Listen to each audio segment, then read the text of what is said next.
یہ ویڈیو ان سب کے لیے بہت انفارمیٹیو ہے جو ماں باپ ہیں اور ان کے گھر میں بچے ہیں۔ جو کچھ منتہا اور زینب جیسی بچیوں کے ساتھ ہوا وہ اور کسی کے ساتھ نہ ہو۔ ویڈیو دیکھیں اور شیئر کریں تاکہ ہر کسی کا بچہ سیف رہے۔ ہر صبح اس ملک میں لاکھوں بچے اپنے گھر سے نکلتے ہیں۔ کوئی سکول جاتا ہے، کوئی دکان پر دودھ لینے جاتا ہے، کوئی صرف گلی میں کھیلنے نکلتا ہے، اور ہر بار جب وہ دروازہ پار کرتے ہیں ان کے ماں باپ ایک خاموش دعا کرتے ہیں، اللہ ہمارے بچے کو اپنے حفظ و امان میں رکھے اور وہ خیر سے واپس آ جائے۔ لیکن کبھی کبھی وہ دعا پوری نہیں ہوتی۔ یہ کہانی ہے منتہا زہرا کی۔ یہ کہانی صرف ایک بچی کی نہیں ہے، یہ ایک آئینہ ہے جو ہمیں دکھاتا ہے کہ ہم بحیثیت ایک قوم اپنے بچوں کو کتنا محفوظ رکھ پائے ہیں۔ اس ڈاکومنٹری میں آپ کو اس کیس کی تفصیل نہیں سناؤں گا کیونکہ وہ آپ پہلے ہی میری لاسٹ ویڈیو میں دیکھ چکے ہیں۔ یہ آپ کو لے جائے گی اس سوال تک جو ہر کیس کے بعد پوچھا جاتا ہے اور پھر بھلا دیا جاتا ہے۔ اگر قانون موجود ہے اور اگر پولیس بھی حرکت میں آتی ہے تو پھر بھی ہر سال ہزاروں بچے کیوں شکار بن جاتے ہیں؟ سرگودا کا یہ کیس، منتہا زہرا کا کیس، ہمیں اس سوال کا جواب ڈھونڈنے پر مجبور کرتا ہے۔ میں ہوں چودھری عمر، آپ دیکھ رہے ہیں میرا یوٹیوب چینل اور فیس بک پیج۔ سپورٹ کے لیے فالو اور سبسکرائب کریں۔ تو شروع کرتے ہیں اور سمجھتے ہیں اس کیس کو۔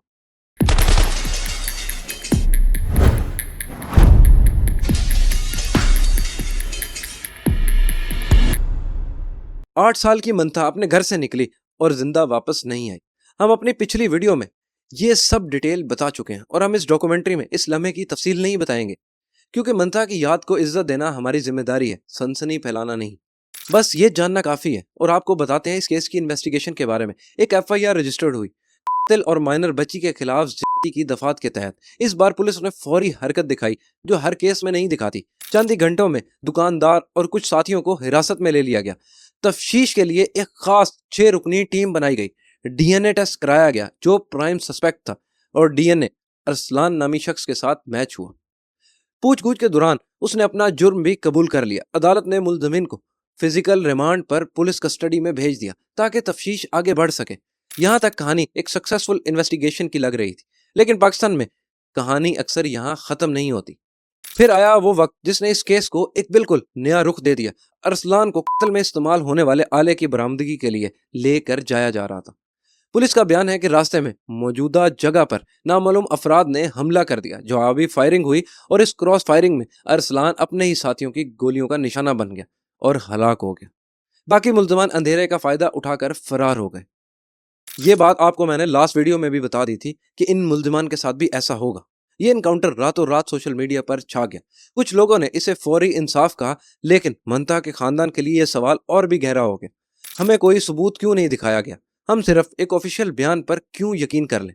جب کوئی ملزم کارروائی سے پہلے ہی مارا جاتا ہے، ہم کبھی نہیں جان پاتے کہ وہ واقعی اتنا مجرم تھا جتنا بتایا گیا ہے۔ کیا اس کے ساتھ اور لوگ بھی شامل تھے جو اب ہمیشہ آزاد رہیں گے؟ کیونکہ اصل ملزم اب بول نہیں سکتا۔ انصاف کا مطلب صرف پنشمنٹ نہیں ہوتا، اس کا مطلب ہوتا ہے سچ کا سامنے آنا، تاکہ آئندہ اس جیسا جرم روکنے کے لیے صحیح سبق سکھایا جا سکے۔ اور جب ملزمان عدالت سے پہلے ہی ختم ہو جائیں، سچ بھی اکثر انہی کے ساتھ دفن ہو جاتا ہے۔ منتہا زہرا کا نام اب ان بچوں کی فہرست میں شامل ہو گیا ہے جن کی کہانیاں پاکستان کو ہلا گئیں۔ 2018 میں قصور کی 7 سال کی زینب انصاری کا کیس پورے ملک میں غصہ لے آیا تھا۔ اس کیس نے حکومت کو زینب الرٹ رسپانس اور ریکوری ایکٹ بنانے پر مجبور کیا، ایک قانون جو بچوں کی گمشدگی اور زیادتی کے کیسز کے لیے فوری رسپانس کا نظام دیتا ہے۔ 2019 میں وہی قصور شہر اور پھر خبروں میں آیا فیضان محمد نام کا ایک اور معصوم بچے کے ساتھ۔ 2023 میں فاطمہ پریرو کا کیس سامنے آیا جس میں ایک بچی کو ایک بااثر خاندان کی حویلی میں شدید تشدد اور زیادتی کا نشانہ بنایا گیا۔ ہر بار غصہ، ہر بار پروٹیسٹ، ہر بار نئے وعدے، لیکن ہر بار کچھ عرصے بعد یہ کہانیاں اخباروں کے صفحوں سے غائب ہو جاتی ہیں۔ چلیے اب تصویر کو ذرا اور وسیع کرتے ہیں۔ ساحل، پاکستان کی ایک محترم چائلڈ پروٹیکشن آرگنائزیشن، ہر سال کروئل نمبر کے نام سے ایک رپورٹ جاری کرتی ہے۔ 2025 کی رپورٹ کہتی ہے 3630 بچوں کے خلاف زیادتی کے کیسز پورے ملک میں رپورٹ ہوئے۔ یہ 2024 کے مقابلے 8% زیادہ ہیں۔ اس کا سیدھا مطلب اس ملک میں ہر روز کم از کم 9 بچے کسی نہ کسی شکل کی زیادتی کا شکار بنتے ہیں، اور یہ صرف وہ کیسز ہیں جو اخباروں تک پہنچتے ہیں۔ مزید تفصیل، 53% وکٹم لڑکیاں تھیں، 47% لڑکے، 116 کیسز معصوم چھوٹے بچوں کے بھی تھے۔ سب سے زیادہ دردناک کیٹیگری زیادتی کے بعد 58 केसेस सिर्फ एक साल में रिपोर्ट हुए।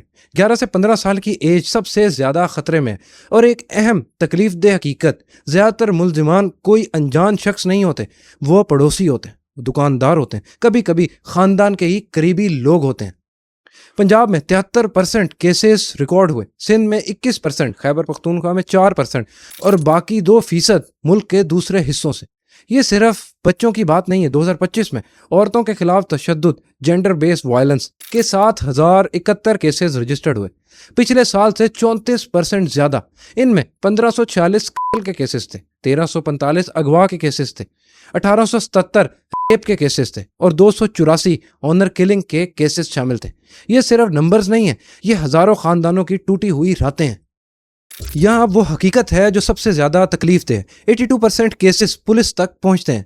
ये रेशो बताती है कि लोग अब खौफ या शर्मिंदगी की बजाय रिपोर्ट करने लगे। ये एक उम्मीद की किरण है, लेकिन फिर असल सदमा आता है। कन्विक्शन रेट यानी मुलजिम को अदालत में सजा मिलने की शरह सिर्फ 5 से 10% है।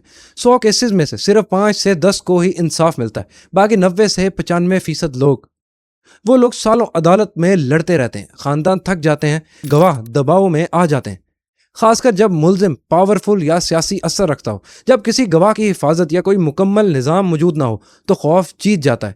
ये सिर्फ कानून की खामी नहीं है, कानून मौजूद है।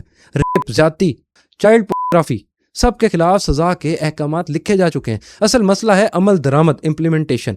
और जब इम्प्लीमेंटेशन कमज़ोर हो तो सबसे महफूज लोग वही होते हैं जो अपने आप को कानून से बालातर समझते हैं। एक्सपर्ट्स और चाइल्ड राइट ऑर्गेनाइजेशन इस बहरान की कई वजूहात बताते हैं। माशी दबाव और गरीबी, जब खानदान रोजी रोटी की जंग लड़ रहे होते हैं, बच्चों की निगरानी कमज़ोर हो जाती है। डिजिटल दुनिया का फैलाव, अब खतरा सिर्फ गली में नहीं है, मोबाइल स्क्रीन के पीछे भी छुपा होता है। समाजी खौफ शर्म, जिसकी वजह से कई खानदान खामोश रह जाते हैं और मुलजिम बिना किसी रोक के अपना सिलसिला जारी रखते हैं। और सबसे अहम, इदारों की कमज़ोरी, पुलिस, अदालतें और चाइल्ड प्रोटेक्शन यूनिट्स, अगर ये तीनों मिलकर काम ना करें तो हर कानून सिर्फ कागज़ तक महदूद रह जाता है। जब मनता की खबर फैली तो गुस्सा सिर्फ सरगोदा तक महदूद नहीं रहा। सोशल मीडिया पर हैशटैग ट्रेंड हुए, मशहूर शख्सियात ने अपनी खामोशी तोड़ी और इंसाफ की मांग की। आम लोग जो ना सरगोदा में रहते हैं ना इस खानदान को जानते हैं, सदमा और गुस्सा दोनों महसूस कर रहे थे। ये वही पैटर्न है जो ज़ैनब अंसारी के केस में देखा गया। पूरा मुल्क एक लम्हे के लिए एक साथ खड़ा होता है और फिर वक्त गुजरने के साथ साथ धुंधला हो जाता है। सवाल यह है कि हम इस गुस्से को सिर्फ एक हैशटैग तक महदूद कब तक रखेंगे। इस डॉक्यूमेंट्री का मकसद सिर्फ दर्द दिखाना नहीं बल्कि अमल की तरफ बुलाना है। अपने बच्चों को सेफ टच, अनसेफ टच का फर्क सिखाएं। उन्हें ये एहसास दिलाएं कि उनका जिस्म उनका अपना है और वो कभी भी ना कहने का हक रखते हैं, किसी से भी, चाहे वो कितना ही करीबी क्यों ना हो। छोटे बच्चों को अकेले भेजने से गुरेज करें या कम से कम उनके साथ किसी बड़े शख्स को जरूर भेजें। अपने बच्चों से रोज बात करें, सिर्फ स्कूल में क्या हुआ ये नहीं, बल्कि उन्हें ये महसूस होने दें कि वो कोई भी बात कितनी ही मुश्किल क्यों ना हो आपसे शेयर कर सकते हैं बिना किसी खौफ के। लोकल दुकानों और गलियों में सीसीटीवी कैमरास लगाएं, कम्युनिटी वॉच ग्रुप्स बनाएं। याद रहे, खतरा अनजान से ज्यादा जाना पहचाना होता है। अदालतों से fast track child abuse trial की डिमांड करें, विटनेस प्रोटेक्शन की मुकम्मल निज़ाम की मांग करें। और जब भी कोई केस हेडलाइन में आए तो सिर्फ गुस्सा ना करें, अकाउंटेबिलिटी की मांग करें और उस मांग को बरकरार रखें जब तक खबर पुरानी ना हो जाए। अगर आप या आपके आसपास कोई भी बच्चे की जान खतरे में है, फौरन रिपोर्ट करें। मददगार नेशनल चाइल्ड हेल्पलाइन 1098 पर या नज़दीकी पुलिस स्टेशन में। मुंता ज़ारा अब हमारे दरमियान नहीं है, लेकिन उसका सवाल अभी भी जिंदा है। हर उस बच्चे और बच्ची के चेहरे में जो सुबह घर से निकलता है और जिसकी माँ दुआ करती है कि वो शाम को सही सलामत घर वापस आ जाए। ये सिर्फ एक केस नहीं था, ये एक आईना था जो हमें दिखाता है कि हमारा निज़ाम कहाँ कमज़ोर है और हमारी कौम कहाँ खामोश है। अगर हम इस खामोशी को आज नहीं तोड़ेंगे तो अगला नाम कल किसी का होगा। मरियम नवाज साहिबा ने कहा था कि औरतें और बच्चे उनकी रेड लाइन है। उन्होंने सीसीडी को फुल इख्तियार दिया और नो डाउट सीसीडी भी बहुत अच्छा काम कर रही। सीसीडी के दौर में हर मजलूम को इंसाफ मिला। उन्होंने एक दिन के अंदर अंदर ही मुलजिमान को पार कर दिया। हम उम्मीद करते हैं कि इसके बारे में कोई सख्त कानून बनाया जाए जो प्योर हो और शरे आम सजा दी जाए ताकि ऐसे केसेस रिपोर्ट ना हो।